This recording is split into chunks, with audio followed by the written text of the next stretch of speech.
guys! Welcome back to my YouTube channel!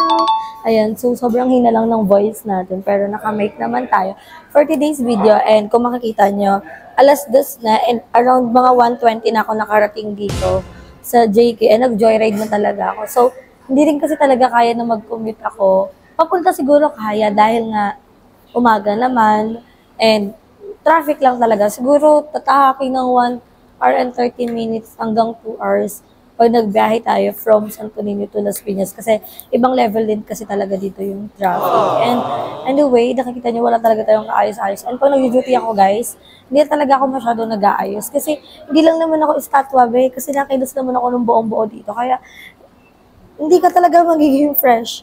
Kumbaga haggard ka talaga. And anyway, ang ginagawa ko is nagpupulbot sa lipstick lang ako para yun lang yung pang-retouch ko kahit pa paano. At least nakakapag-retouch tayo ng very light. Ayan. So actually, kakalabas lang ng mga tao dito, yung mga customer namin. And bilang pa lang yung nandito namin customer. And ayan, so nagpulbo lang tayo kasi may gagawin tayo for today's video. And alam kong nabasa niyo naman na siya sa ating title. And that's true, pero mamaya muna yan. Dahil mag-makeup muna tayo. Magagandang pulbo treatment lang muna tayo. Maganda din eh. So, ayan. So, kahit mahina naman yung voice natin, may mic naman tayo. Makikita, maririnig nyo pa rin naman siya. Ayan.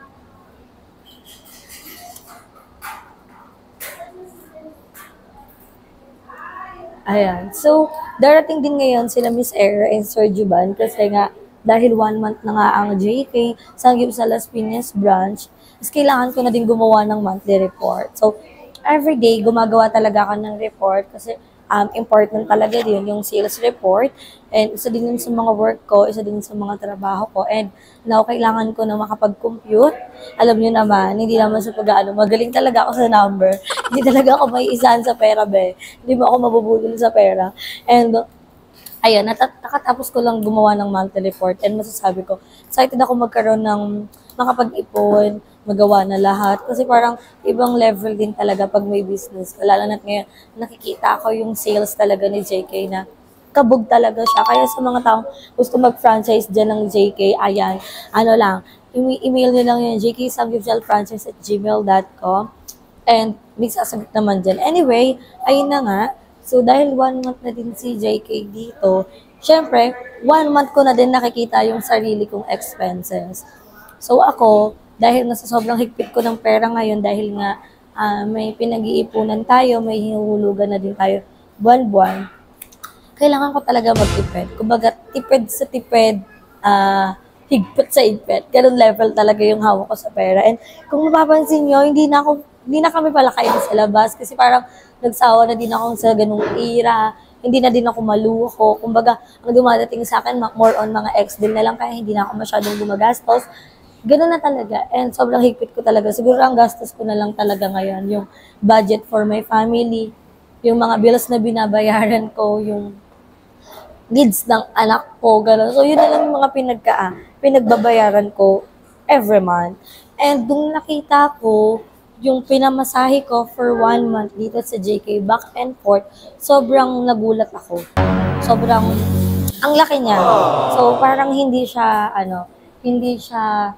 realistic, hindi din siya practical. So, kung magtatanong kayo, bakit kasi nagjo-joyride ka? Bakit ka nagaganto?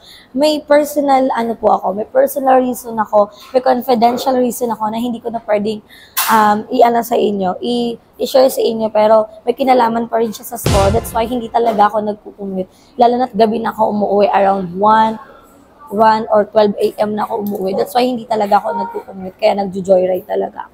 So, umabot lang naman ng 8,000 yung pinamasahe ko in 1 month.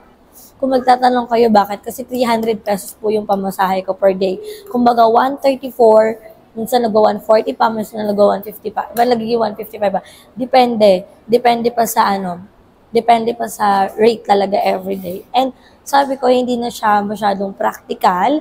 And parang, imbes na buo yung sinasahod ko, nababawasan siya because of my sa pamasahe. So, parang nanghihinayang talaga ako. Kaya sabi ko, naghanap kami ng bahay dito na malapit lang sa JK Sanggipsal na kung saan kaya kong i-walk. Kumbaga, walking distance lang. And that's why nakikita niyo dun sa title, tama, naghanap tayo ng bagong bahay na lilipatan namin. And nangihinayang ako kasi, syempre, ang mahal na talaga ng paupahan talaga ngayon. And hindi naman tayo pwedeng lumipat kagad dun sa bahay kasi hindi pa naman siya na-turn over. So, hindi pa. Kailangan pa ng, ano yun, kailangan makompleto ko muna yung down payment bago tayo makapag-turn over dun sa bahay.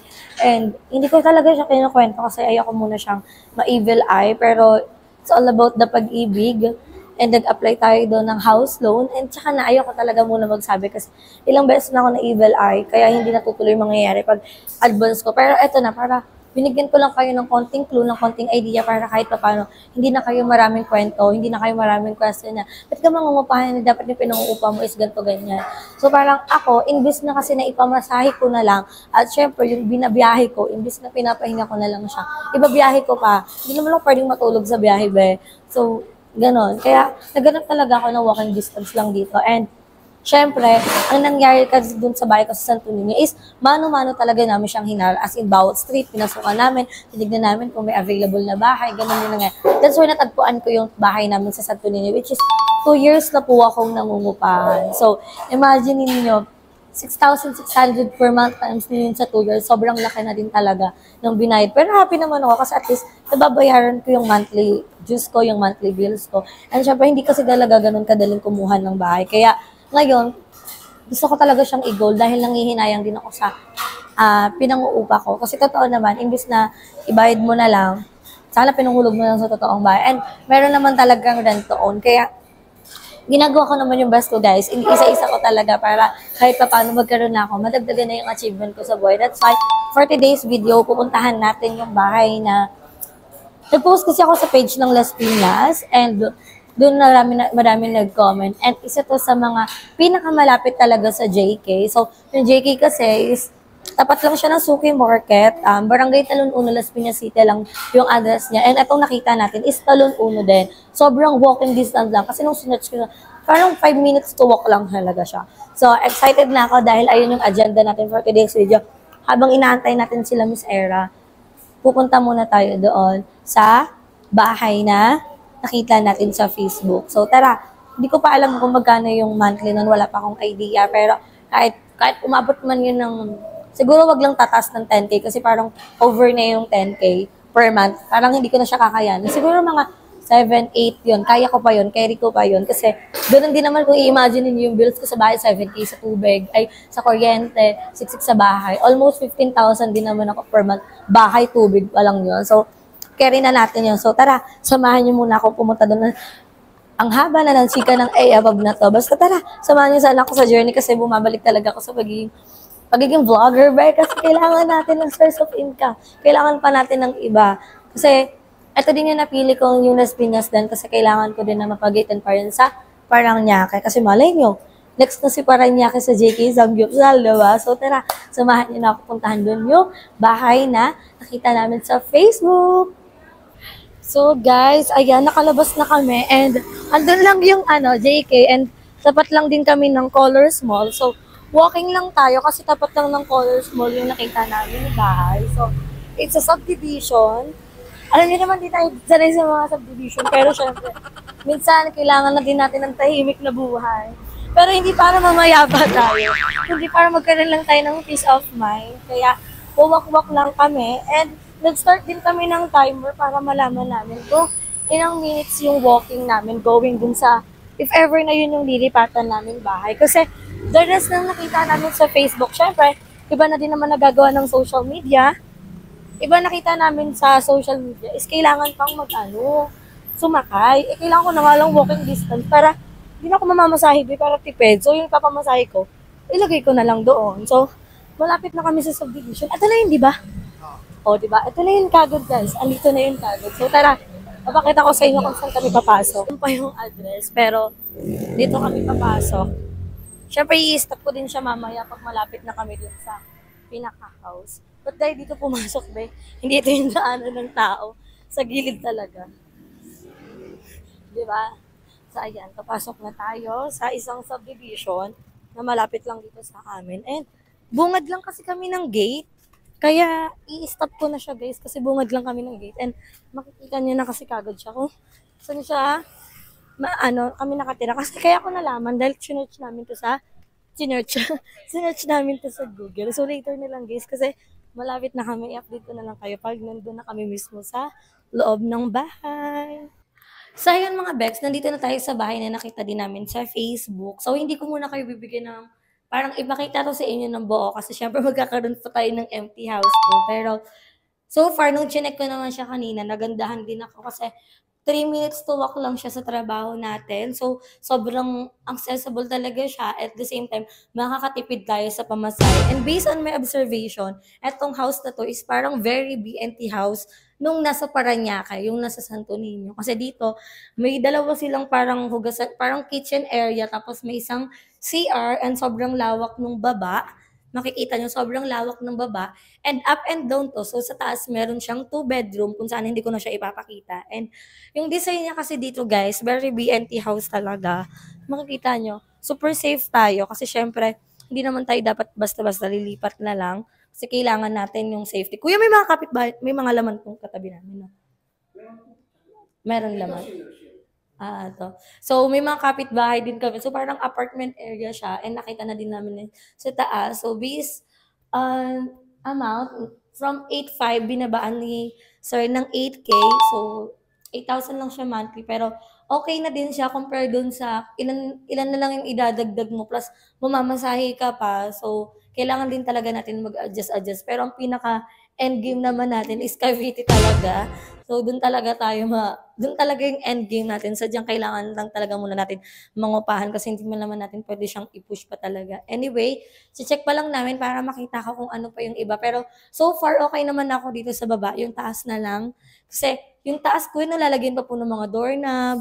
Lalagyan pa kasi siya ng mga doorknob kasi wala pa talagang doorknob na nakalagay. And meron siyang 2 bedroom. So para may sarili na din kaming privacy nila Daddy Paul and para din sa kalamama. So, sobrang lawak and nililook forward ko na makapagtinda yung nanay ko dito ng mga almusalan. Kasi yung tabi namin karinderya, pero napansin ko, wala nagtitinda dito ng mga almusal. Although, malapit kami sa mga Alpha Mart, sa mga Mini Mart, sobrang lapit namin sa mga mall. Pero syempre, iba pa rin talaga pag may isip mong source of income, at least kahit papano, hindi na ako full support sa parents ko. Kumbaga, may pinagkakakitaan na rin sila. So, ato na yung house and abangan nyo na lang yung empty house tour kasi ako, pagkapasok ko lang dito, sobrang gaan ng pakiramdam ko. So, ibig sabihin, okay talaga. Kasi mararamdaman mo pag hindi talaga okay yung isang area. So, i-update ko na lang kayo mamaya dahil mag-check muna tayo dito.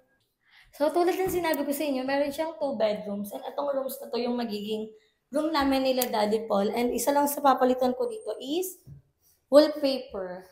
So, baka hindi na kami mag-puzzle-puzzle, pero wallpaper yung ipapalit ko. Kasi parang yung vibe niya, very BNT house din talaga. And kahoy yung material dito. Alog check. Hindi naman siya. Hindi naman siya maano. And this is the door. Ayan, nasa kabila yung sa kabila yung isang kwarto. Di ko na ipapakita sa inyo. And isa to sa mga ayusin, yung doorknob kasi wala pa naman kaming door. And parehas ng kwarto nakita ko is meron ng abang na aircon. Kasi sa pinag-iisipan ko kung ibebenta ko ba yung aircon ko at bibili ng bago. Kasi medyo mahirap i-maintain si split type. Dahil si split type, hindi mo siya madadala ng buo. Kailangan may magtatanggal muna doon. So, compare kay window type, aanuin nyo na lang siya. Pwedeng kayo na din yung magkabit. Kasi split type, marami siyang warning. Demantel kung tatawagin. Mahirap, pero ito may abang na siya dito. So, excited na ako kasi ito ay sariling kontador. Dito naka-submeter, meron talaga lahat. Kasi yun din yung iniiwasan ko para, kasi isa din yun sa nagpapataas ko mare, naka-submeter. Tapos, per meter, 20 pesos. So, per kilowatts pala, I mean, medyo mahal. And, dito sa area na to, magagamit mo siya kasi hindi naman siya kagad hagdan. Siguro, kung may papalitan man ako dito, more on linoleum lang, yung mga ganito, para maging maayos siya. Maging maganda yung kakalabasan niya. Kasi isa yun sa mga aanihin natin. Sabihin na naman nila, bakit pinapaayos ko, hindi ko naman ba? Siyempre, gusto ko pa rin naman na maging representable yung bahay. Kasi, ikaw pa rin naman yung magagamit. Kumbaga, magiging ROI naman yan, be, pag sobrang nagamit mo na talaga. 'Di ba? And, isa to sa lalagyan natin ng altar kasi wala kaming altar sa mga naging bahay namin. And, hindi ko na, tsaka wifi, pwede. Kasi parang may nakaabang na wifi. Hindi ko na pwede ipakita kasi wala na ko yung abangan sa empty house. Pero, so far, yun na nga. Tapos wala pang mga ilaw kasi bibili pa tayo ng mga ilaw. And excited na ako dahil eto na talaga yung pinaka nagustuhan ko. Bago ko man gawin tong vlog na to is tinignan na talaga namin yung ibang bahay. And, excuse me po. Ito yung pinush ko kasi eto na yung pinaka-accessible para sa JK Sanggipsan na work ko dahil sobrang nanghihinayang talaga ako sa pamasahe. And, ayan, excited na ako and excited na din akong i-share sa inyo yung journey natin dito sa bagong bahay kasi syempre, marami na naman tayong panibagong tao na makikilala and isa talaga sa inaano ko 'pag lumilipat is yung kapitbahay. Dapat makipag-friendship ka sa kapitbahay para iwas away, para iwas pagtsismisan ka, gano'n.